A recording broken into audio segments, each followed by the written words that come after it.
Aloha everyone! Welcome back to Mystic Movement Astrology, navigating the stars with our feet on the ground. I'm your host, Lena Love, and today I have a report for you for August 16th, 2020. Now, this is an incredible time. We have Sun and Mercury conjunct in Leo tomorrow. And we have the Sun and Mercury trine exactly to Mars at 24 degrees starting tomorrow as well. So tomorrow, August 17th, as I suggested and mentioned before, is actually a huge portal of expansion and awakening for us if we choose to use this energy with our intention, our attention, and our conscious awareness. So that's why I'm sharing this with you today, so that we can be aware of what's happening right now, so that way we can reflect on our own lives as to how we can conduct ourselves in a way that is harmonious with the laws of the universe. So astrology is like riding a wave in that sense. The aspects are what they are, and no amount of will is going to change that. However, if we bring our will, our fire, which we're going to talk about today, to this awareness of what is, then we can really make the most of any aspect and any situation, no matter how challenging it might be. So I want to talk a little bit about the Leo energy today, go in more depth about Leo, because we have Sun and Mercury conjunct there, which are two very powerful planets. You know, Mercury rules our mind, our communication, our thinking, our learning capacity, and Leo is ruled by the Sun, or the Sun is the ruler of Leo. So the Sun is our personality, our identity, our ego, if you will. And now, Leo sometimes gets a bad rap for being a sign that is very egotistical. And I just want to kind of talk about this from a few different angles, from astrology, of course, and also from a psychological perspective. So oftentimes we throw around this word ego, or like, oh, I don't want to have a big ego, or that person has a big ego. Actually, what I've learned in my studies with psychology is that it's actually a weak ego, a small ego, that makes someone egotistical. We all have an ego. Our ego is our interface with the rest of society.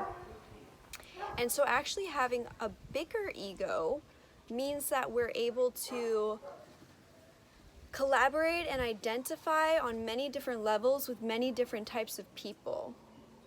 So a strong ego is where individuality meets inclusivity. Okay? And really, Leo, any sign, Leo, Cancer, Aries, Sagittarius, they all have higher and lower expressions. So it just depends on how you're using that energy. So Leo is the lion, it's proud, right?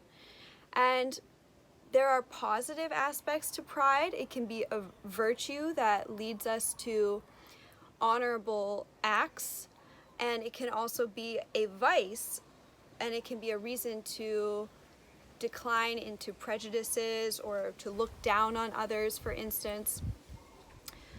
So when we're thinking about really honing this Leo energy, I'm thinking of this axis between worthiness and humility. So sometimes in our culture we think, oh, well, if I think that I'm too worthy, then I'm going to be egoic and prideful, and people aren't going to like me, and they're not going to think that I'm also humble. And then we have humility, where it's like, well, I'm just going to put myself beneath others and praise others and serve others, but I don't want to really shine too much, because then that makes me vulnerable to judgment, right? So worthiness and humility do not have to be mutually exclusive ideas. We can actually have both. And that's what Leo really represents for me. Leo, being the leader, being the royal, the king as an archetype, embodies this sense of realness. Rrrr, like the lion. Grrr, real. Leos are real at their best. And we all have Leo in our chart somewhere, because we all have a fifth house. And we all have the sun in our chart, the most powerful planet in our solar system. So I think about this axis of worthiness and humility, and I think of worthiness as unconditional positive regard, self-acceptance, knowing that you are a star. It's that deep inner knowing, that deep self-love. And that's where the artist can create from, because they tap into that source and they radiate that. And we see it as a part of their ego, but really they're tapping into this universal well of inspiration and of that cosmic knowingness of their higher self, their higher nature. So we're usually very inspired by artists, because what they seem to accomplish seems to be like superhuman, right? And on the other side of the axis, we have humility. So these are virtues, these are qualities such as vulnerability, acknowledging our flaws, listening.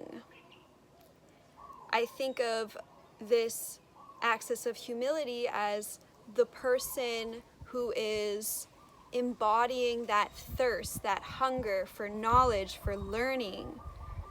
So it's like the lion in this way is hungry, needs that hunger, that fire is burning, so that they will go and hunt for their meal and hunt for the truth. So the high expression of Leo is being hungry for the truth about ourselves. And that's how we get to this place of knowing ourselves and our worthiness. So really, we cannot be egoic, we cannot know our worth without also embodying these qualities of vulnerability, of humility, of knowing where our areas of weakness are. You know, knowing when we have a thorn in our paw and how to pluck it out, so that we can keep playing, so that we can keep hunting, so that we can take care of the whole pride or the tribe. So I just wanted to share that with you so we could better understand how to work with this Leo energy. And yeah, in closing, I just want to say that Leo is confident because they do the work to become self-actualized. So they don't just rest on their laurels as the royals. So we have Sun and Mercury. So mind and identity, trine 120 degrees to our Mars in Aries. And this degree of Mars is actually indicating an influx of spiritual energies. So at this time, if we can really open to the fluidity of this aspect, so trines are very fluid and easy aspects, they flow together, we can really welcome in this assistance from the divine that's going to help us to know and accept and express ourselves in a deeper, more powerful way. And meanwhile, as you've all heard me talk about before, we still have Chiron and Aries. So we have this wounded aspect as well with the self, with our individuality, which is Aries. So Aries is the first sign of the zodiac. It's also a fire sign. It's cardinal fire. It's initiatory. It begins things. It's I am, I, me, my. It's that child that begins to learn that it is unique and separate from the environment. So Aries qualities are really passionate about distinguishing themselves as individuals. And then when we get to the Leo energy, it's like that has solidified into this fixed fire. So Leo is fixed fire. So it's like this very high, confident expression of the individual. It's internalized, it's been absorbed, it's been integrated. So with this aspect, it's telling us that we have the opportunity. Ooh, a bird just flew overhead. We have the opportunity to integrate this new awareness of ourselves that we're getting from this spiritual, divine download of this time. There's a really, really magical energy right now. And all the while, we have Chiron in Aries here, and we have Black Moon Lilith conjunct Chiron in Aries. So Chiron in Aries is our wounded masculine. It's the wounded self. It's those things from the past that still are with us, that lead us to judge ourselves or to not fully accept ourselves or to engage in destructive patterns or habits, or to hold us back from receiving love or from giving ourselves the right encouragement to move forward. It can be the wounded masculine. It can be that wound of never feeling good enough, strong enough, successful enough. And so it's kind of like the self is a circle, and with Chiron and Aries, it's like that wound is just like a little bite out of the circle, and we like seek to fill it with other things that are false. But really what we need to do is just be able to go within and shine the light on that wound, on, you know, what bit us, to take that out of us. And when we can truly see that and understand it and shine the light of awareness on that, then it no longer has power over us. But as long as we're resisting it, as long as we don't want to go there, we don't want to look at it because it's too painful, it keeps perpetuating itself in these patterns that manifest in your life, in your personal life, in your health, in your career, in your relationships. So with Black Moon Lilith there, we have the wild feminine. So the wild feminine is there to potentially heal this wounded masculine.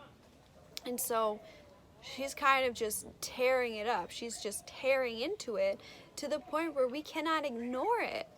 We cannot ignore our prejudices or our insecurities or our like weak ego. This can be showing us the way that our ego is weak.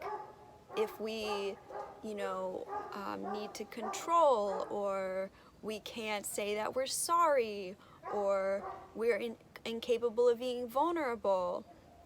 And so with Black Moon Lilith here, she is really trying to crack that open, and it may be really painful, but the more we kind of feel into that, it's like tearing out all the weeds of the garden and everything else that was there and growing before, in order that we can start planting these new seeds of sunflowers that are going to grow and make us happy and feel fulfilled and on purpose. And so Leo is also romance. So at this time, there can be some issues between masculine and feminine, because we have Venus square Chiron. So Venus square Chiron can be issues with a partner,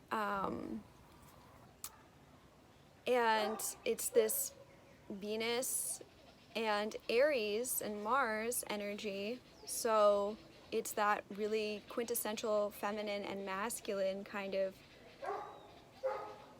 going against each other in a way. There's conflict. But at the same time that squares are conflict, they're also opportunities for advancement.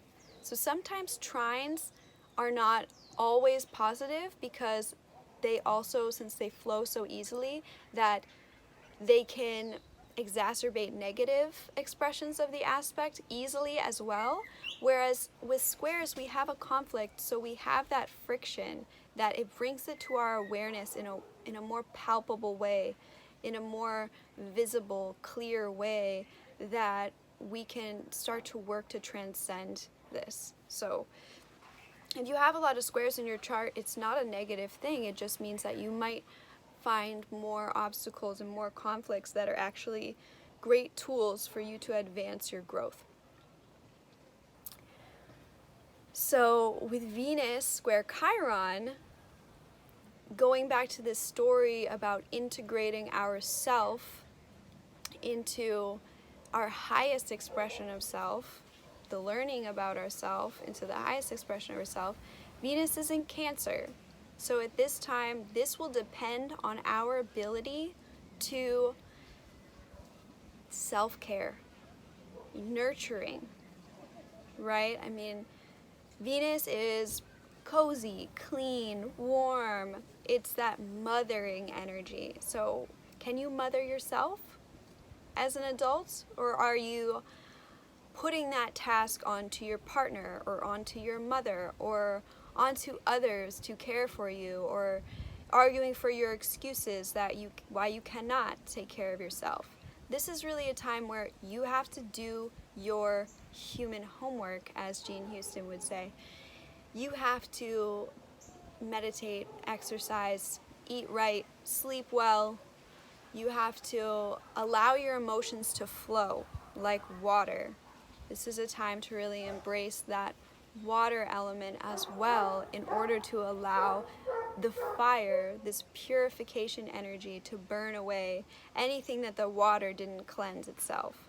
So it's this balance again of the feminine and the masculine, allowing this to flow, and then using your willpower to make the change, to be courageous, to be the lion, to go for where your true heart is at, to go for what feels right.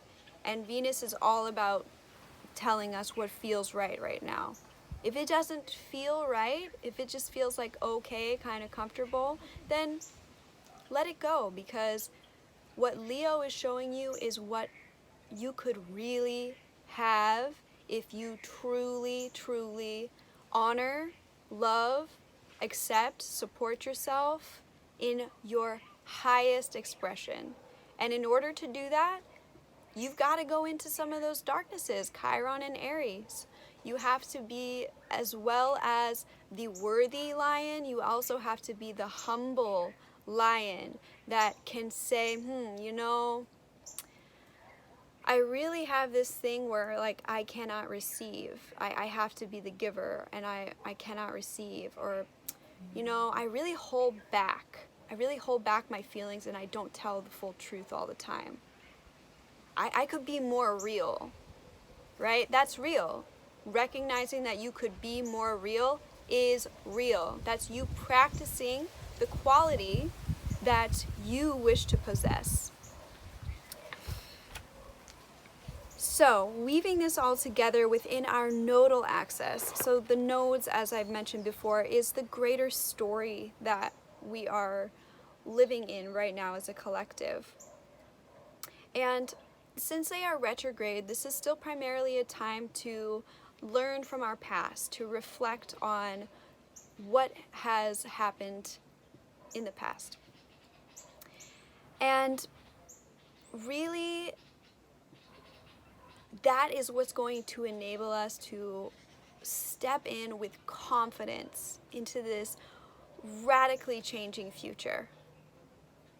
And so the South Node being in Sagittarius, this is not a time to kind of numb yourself and tell yourself, well, you know, everything will be fine. I'm just going to believe it and it will be.